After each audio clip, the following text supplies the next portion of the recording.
She's going to do it.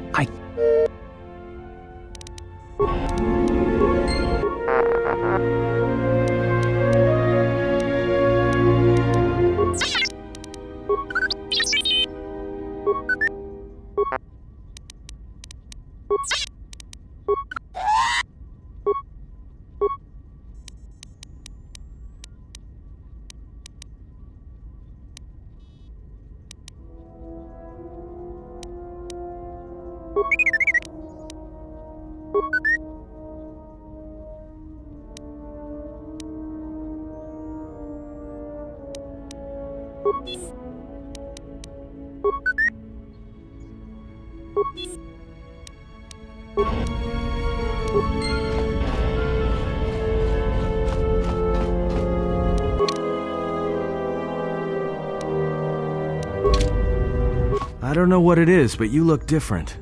It's hard to explain, but it's good to see. It shows. It's kind of inspiring, to be honest.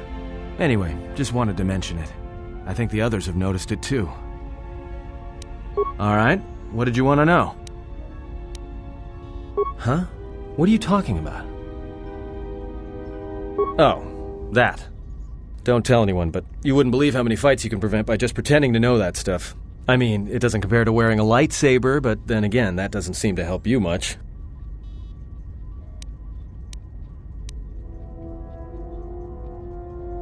Well, hey, thanks. But you've got the wrong guy. I'm good at shooting people, cracking wise, and pretending to know how to fight with my hands. Alright?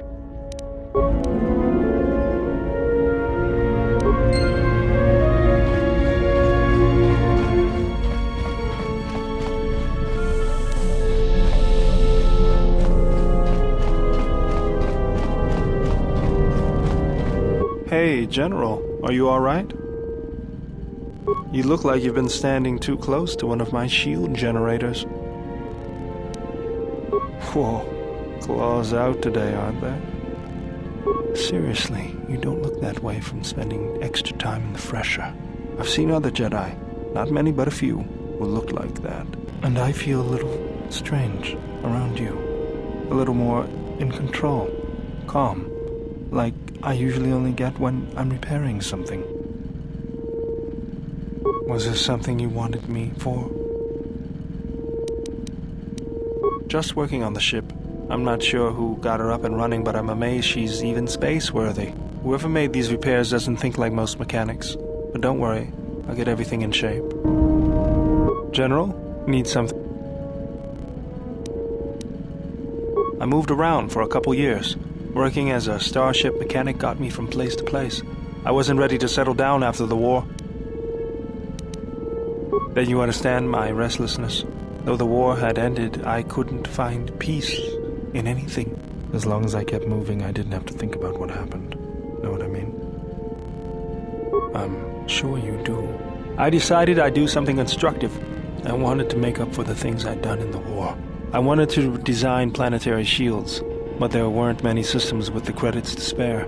There was more that needed to be rebuilt and protected. I found out that Telos was going to be the flagship project for the Republic, and it sounded like something good. I saw Telos before the Sith raised it. He deserved a better fate. But Zerka ruined everything. I thought I could force Zerka out on my own, but I guess I can't fix everything myself. It's good to be working with you again, General. Something else I can help you with? That old thing? I built him when I was a kid. Been following me around for years now, despite what I've done to try and chase him off. Hey, just kidding. I'm happy to have you around. He helps me out with repairs. I outfitted him with a cutting laser and some other tools for delicate modifications. He's also good for singeing the pants of annoying techs.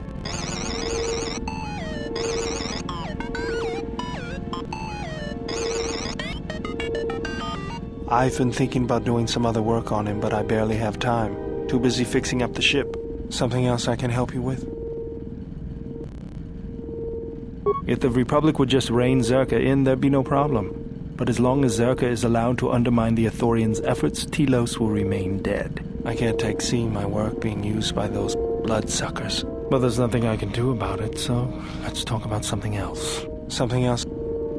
I got tired of it, kept dropping my hydro spanner, figured I'd get a new one.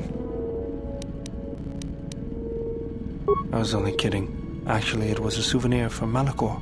I was lucky it was all I lost. But at least it gave me something to do, right? Everyone always said I was probably half machine anyway. Something else I can help you with?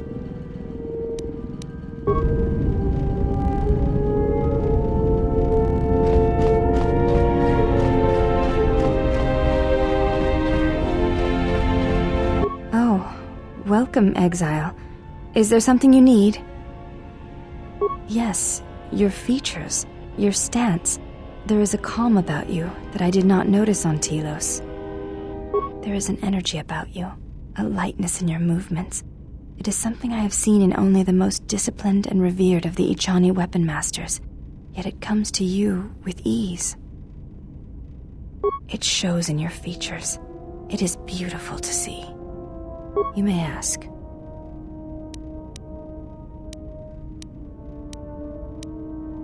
I am training, so that if danger should strike, my body and my reflexes will be prepared. That, and I had forgotten how long hyperspace travel can be. If I do not have something to focus my attention on, I fear my sanity will erode as well. What do you mean, Pazak? What, again? No, I do not trust him. That too.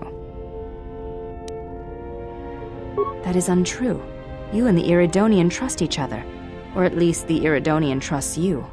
We heard much of the Iridonian when we served Atris. Atris believed that the Iridonian held the knowledge to restoring Telos. Yes, his skill with machines is something beyond which most can aspire to. His shield technology surpasses the designs of even the most skilled of Ichani power architects. I do not realize if you know what it means to have such a one respect and follow you. The Iridonian allied himself with no one on the entire world of Telos, yet he will follow you at the risk of his life. His stance, in many ways, mirrors yours. Where he walks, he carries a world upon his shoulders, and like you, I do not know if he has ever faced it.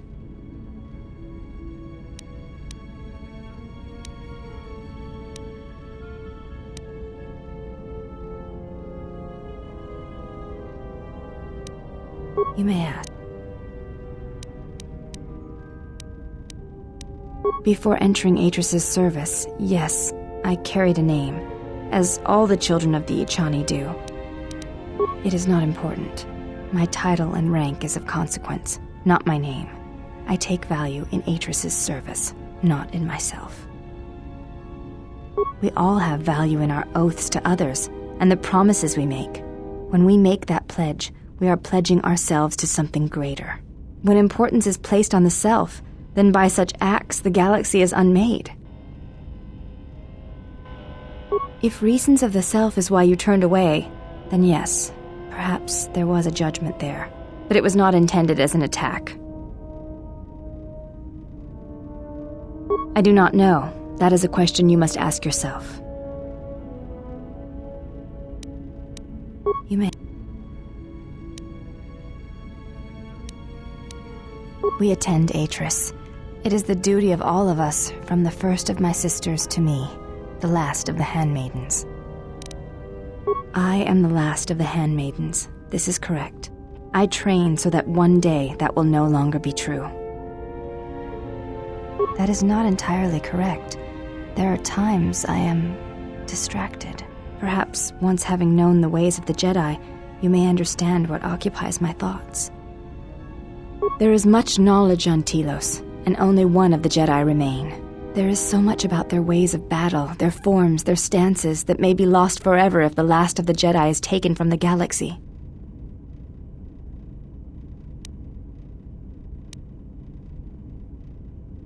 To the Ichani, battle is a means of communication. It is an art in the truest sense of the word. Stance, form, discipline are a means of expression and communication. They speak one's heart and one's devotion to their cause. Yes, The methods you use to meet your opponents speak truer than any words can express. When you risk pain or death, there is no truer sacrifice or strength.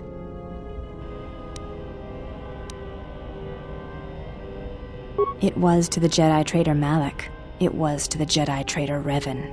When Terrace was destroyed, it showed Malak's heart through its execution and intent. It was brutal, without finesse, but showed his commitment to defeat the Jedi. Yet with Revan, there was the same commitment, but it was a subtle thing, like weaving threads in a tapestry or strokes upon a canvas. She spoke through battles and tactics in a way one could never do in words. She showed her heart at Malachor V, and finally at the end of the Jedi Civil War. I believe she was speaking to Malak in that final battle, though few knew it.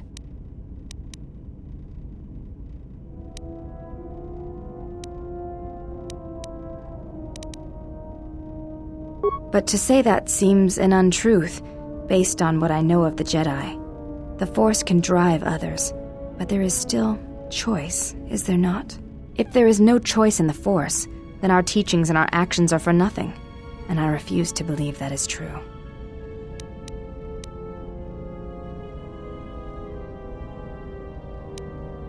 You may ask. I honor the face of my mother. It is not something usually spoken of in the company of others. I do not wish to discuss it. If there is something else you wish to ask, you may do so. There is no need to apologize.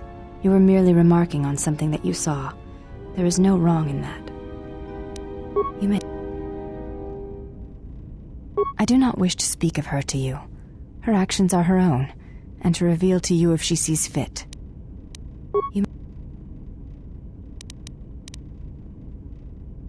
She said you betrayed the Jedi by going to... You may...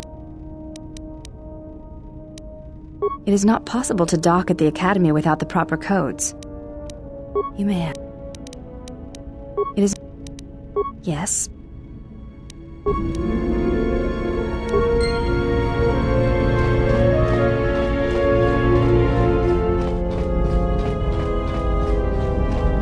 How many more do we intend to gather to us? This ship is not the galaxy. There is only so much room.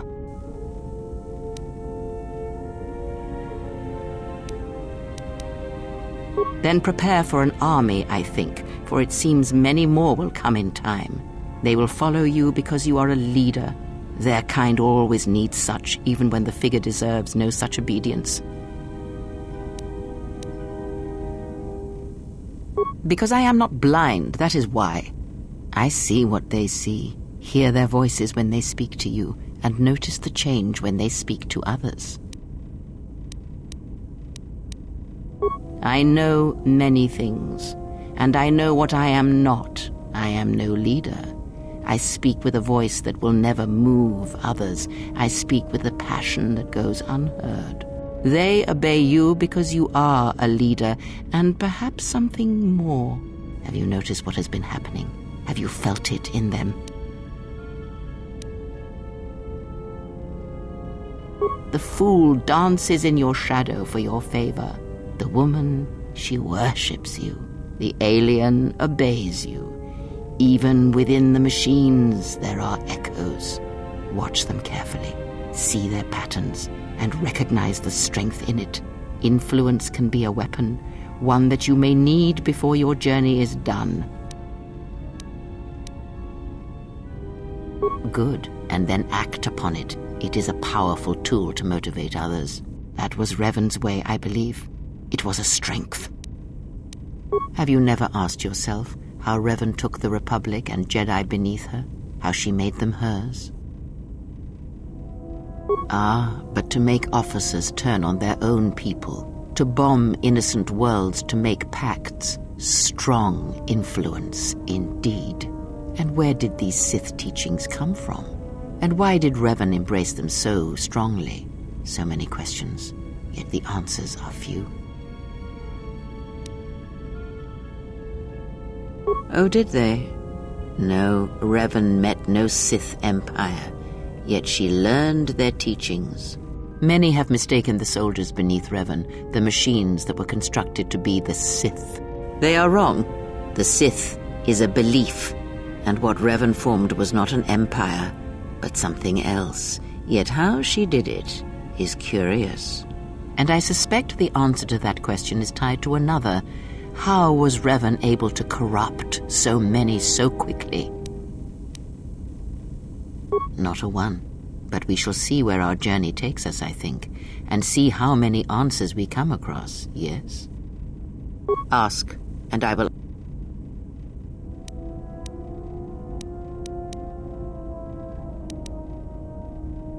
Atris herself is not as familiar to me as perhaps she should be, yet I feel I know her, yes. Because Atris's path is one I walked long ago, and it is a chapter of my life that has been read and closed. She has taken the first steps, I think. We shall see. Surely you felt the righteous anger, the spoken judgments, the lack of forgiveness. I was a historian once, gathering the relics of the Jedi, learning the ancient mysteries. Always there were more questions. One quickly learns that the Jedi Code does not give all the answers. If you are to truly understand, then you will need the contrast, not adherence to a single idea. That is why Atris and the others blamed me, sentenced me. They believed me responsible for Revan's fall. You have already asked much. I do not wish to speak of this any longer.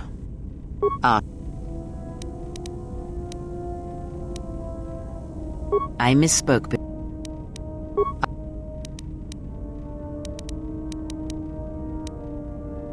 Does it matter? Of course it does. Such titles allow you to break the galaxy into light and dark, categorize it. Perhaps I am neither, and I hold both as what they are, pieces of a whole. Know that I am your teacher, and that is enough. What do you wish to hear? That I once believed in the Code of the Jedi?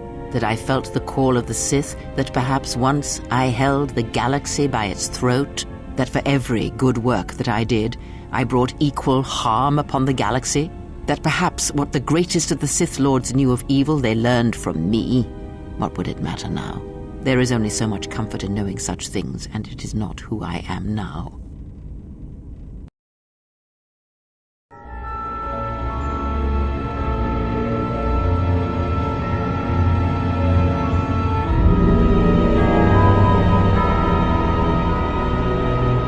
There are dark places in the galaxy where few tread, ancient centers of learning, of knowledge, but I did not walk alone. To be united by hatred is a fragile alliance at best.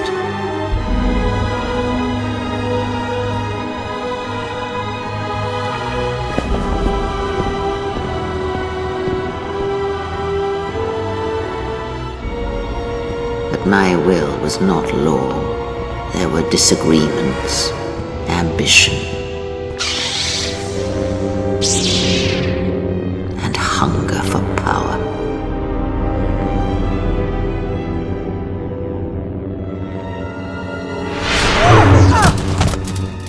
There are techniques within the Force against which there is no defense.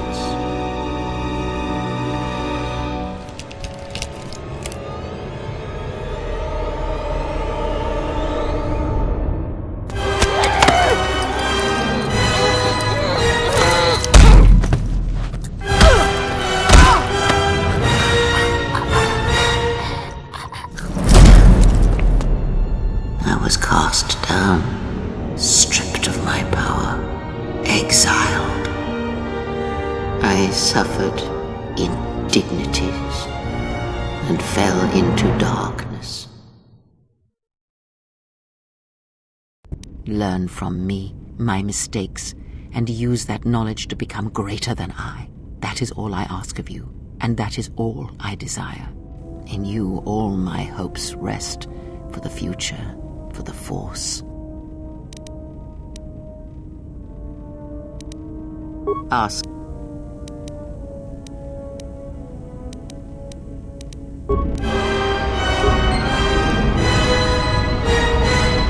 Yes?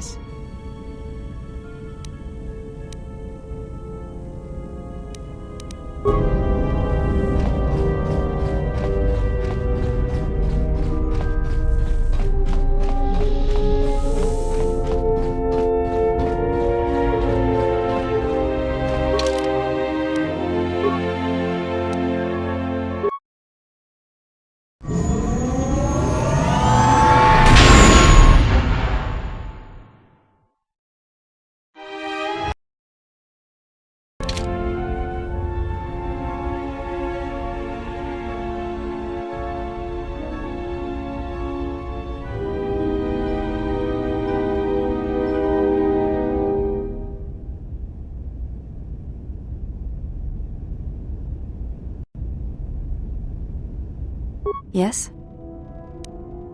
Training is something reserved for certain caste members of the Echani, but I do not see the harm in instructing you in some basic principles. I do not understand how you and Atris fight, but I will instruct you on how Echani children are raised on warfare.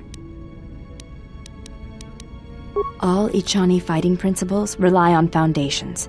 If one does not understand the most basic of fighting moves, it is not possible to understand the higher tiers. It is similar to learning the alphabet of a language before being able to use words, then sentences. As a foundation, I will instruct you in our elementary movements. The body itself is the first weapon you must master. It is not something that can be described. Let us duel, you and I, and that shall teach you more than my words can. Use only your hands and feet to strike at me, nothing else, or our combat shall be over. Do not resort to using any items or any force techniques you may possess. Such things will obstruct learning. Duels among the Echani are rituals, and it does not allow for armor or anything that restricts movement.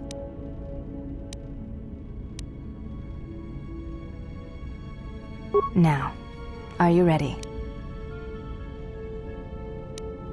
Very well. I shall match my movements to resist your efforts, and do not hold back, or I will hurt you.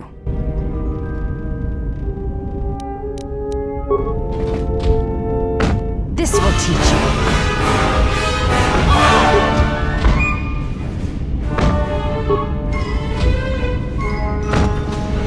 You fought well indeed. You have caught the principles of the style by watching and anticipating my movements. Before you go, there is something I must know. Why did you go back? Face trial.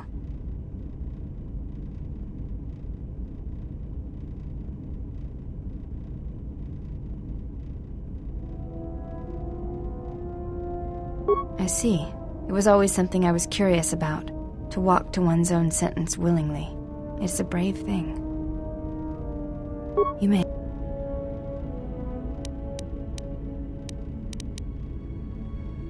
I do not think you are ready for... It does not seem to bother you.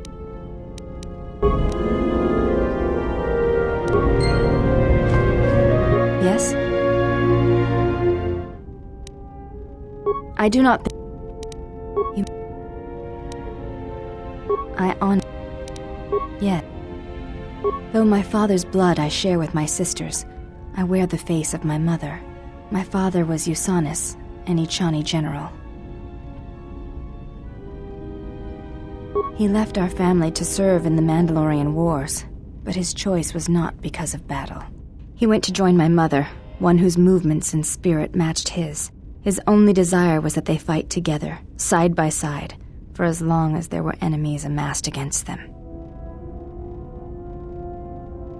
I never saw her face, and she did not return from the final battle of the war. She died in the battle that shattered Malachor V, and her body was never recovered. My father returned from the Mandalorian Wars and did not enter battle again. He entered politics, a caste where one's battles are fought through words rather than action.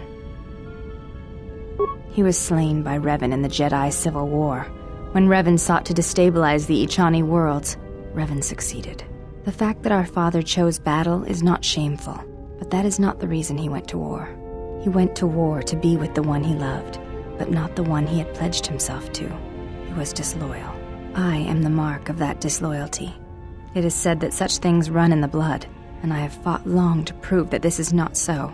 That is why I am different from my sisters. Yet I am pledged to them, and Atris, and I would die before betraying them. I tell you this in trust, and ask that you not speak of it to others. I only wish you to know. Because when my father returned from the Mandalorian Wars, he walked as you do now. There was something wounded inside him. He did not speak of what had happened there, and with us he was silent, changed. When I look upon you, I see in you an answer to a question I have searched for all my life, and that is why I tell you this now. I do not believe you to be the monster Atris made you out to be. I believe your choice was my father's choice, and it was just as difficult. You have earned my trust, I wished to honor the trust you have shown me, and I wished to explain what you meant to me. I know it is difficult for others to see why I am here, but it was important that you know one of the reasons, and know that it is not simply duty that I am here, but because I want to be here. I want to fight with you side by side for as long as there are enemies that threaten you. You are a leader. Your stance, your every action proves it.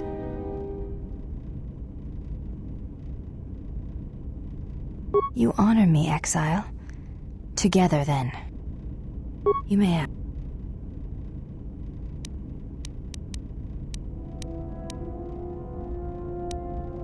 I do not think you...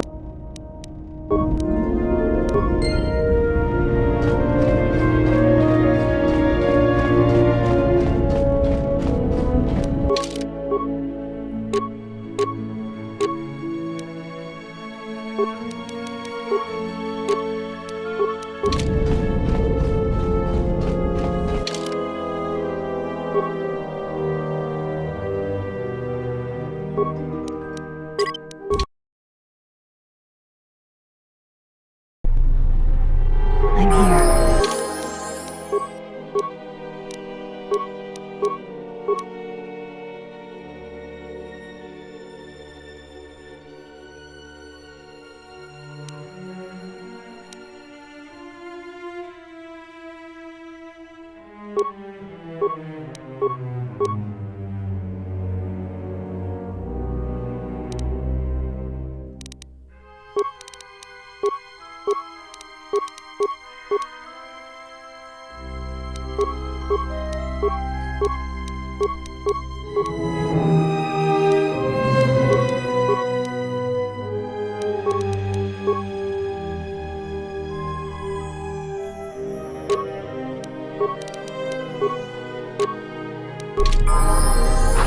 I hear you.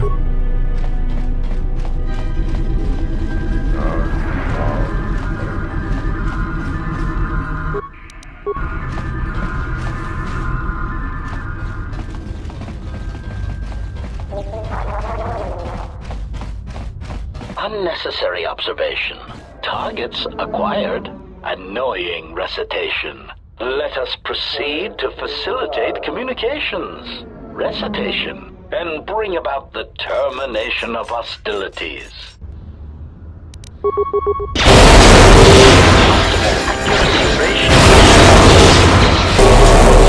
Optimal accuracy ratio.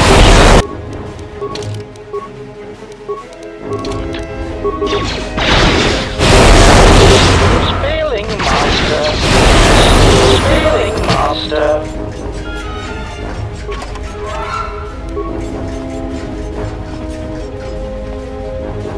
Greetings, sir. My primary function. Please feel free. Citadel Station is devoted entirely to... Citadel... From there...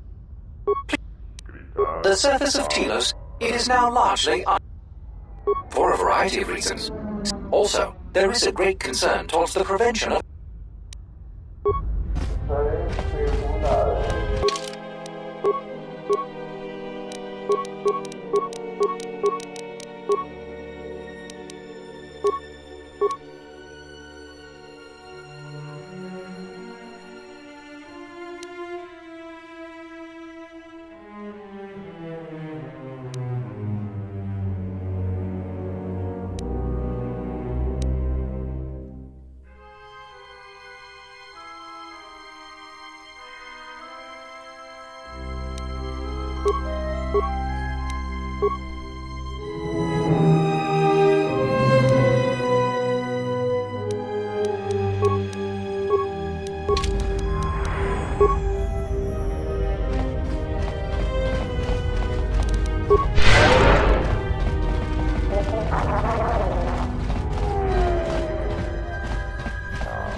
So you've returned.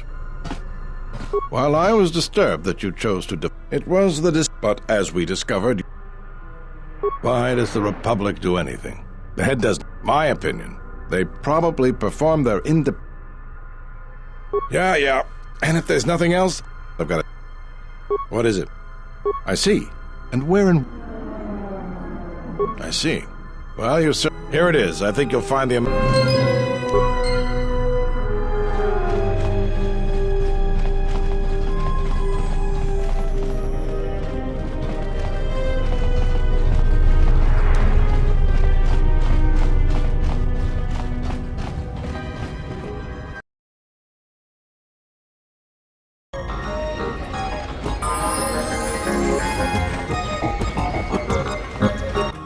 Nisso. انت سكريم صوتشي النور تحرك. بورناتني. باني سوكا كرام. من سكت من عصير.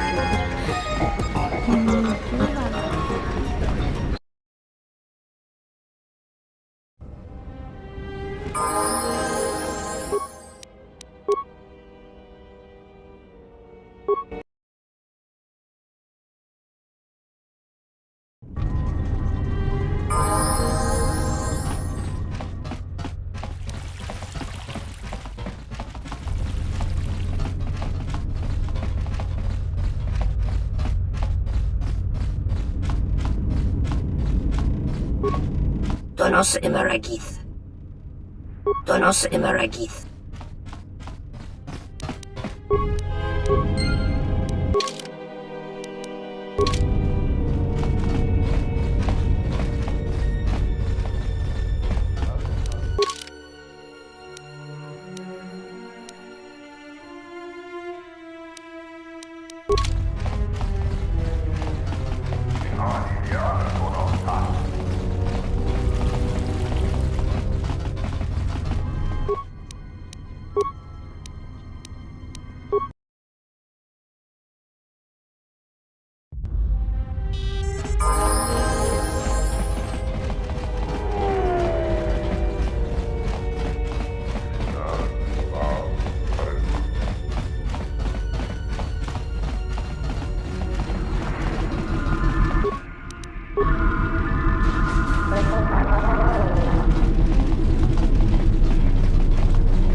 Don't you ever give it a rest? Fine, don't mind me. I just need to get some stuff from the cargo hold.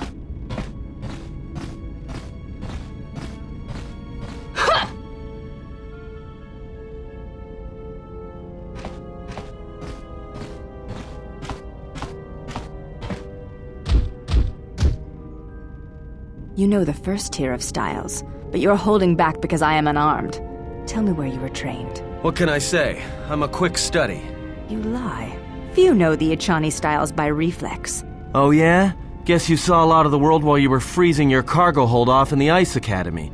Didn't you, sister? Next time I walk in here, I'm carrying a blaster.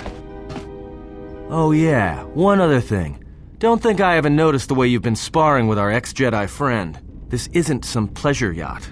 So if I did know all the Echani movements, I might know more than just the first tier, including the etiquette rituals. So keep your hands where I can see them.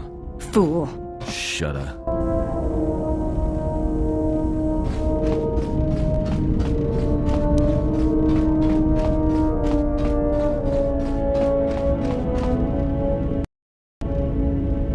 Yes? I do not think you are...